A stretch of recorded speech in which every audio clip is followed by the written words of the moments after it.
Charlie thinks the sea monster wants the throne, but it's too smart to go on land, and the ape is too smart to go into the ocean. He suggests baiting the ape and getting them to fight. Cap and the team are against the idea, except for Annie. Charlie reminds them his best friend Mike is gonna die. Besides, they don't have enough weapons to fight the monster. Charlie checks up on Mike, who got electrocuted and poisoned by the sea monster. Both Charlie and Annie's parents reluctantly agree to let them go. Annie's mom tells her that she's almost 17. She urges her to be careful. Cap assures Charlie that whatever college he wants to go to, they'll figure it out. The father and son hug. Charlie and Annie ride Doug to the location of the ape. Sam consoles Irene as she's crying. She's worried she'd lose Annie again. Charlie and Annie reach the cave. Kong shows up and starts roaring. They steal his favorite locket and lure him out. Charlie notices that Doug is hurt, and since he's only used to riding with Annie, he decides to get off.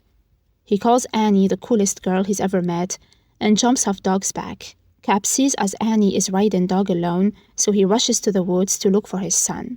Annie reaches the ocean and returns the locket to Kong. But as he is about to pick it up, the sea monster comes out of the water and starts choking Kong. Irene sees as Annie and Doug are about to drown, so she tries to save them. But Sam stops her, saying that Annie needs her there safe. Cap encounters a centipede in the woods and is about to fight it with a knife when Mike shoots it with a flare gun. He then collapses on the ground. Kong manages to break free and hurt the sea monster, but then it gains the upper hand and uses its claws to strangle Kong. Charlie gets captured by the tribe that lives on Skull Island.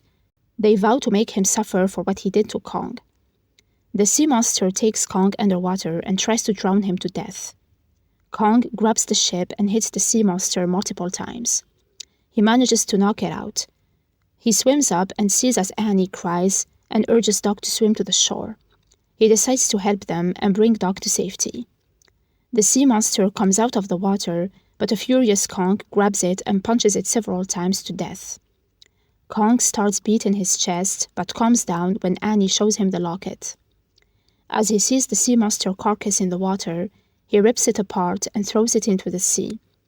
The impact creates a huge wave that submerges Doug and Annie. 2 weeks later, she wakes up in hospital and panics. Irene tries to calm her as she frantically looks for Doug, and as Annie draws the curtains, she realizes that they are in the city.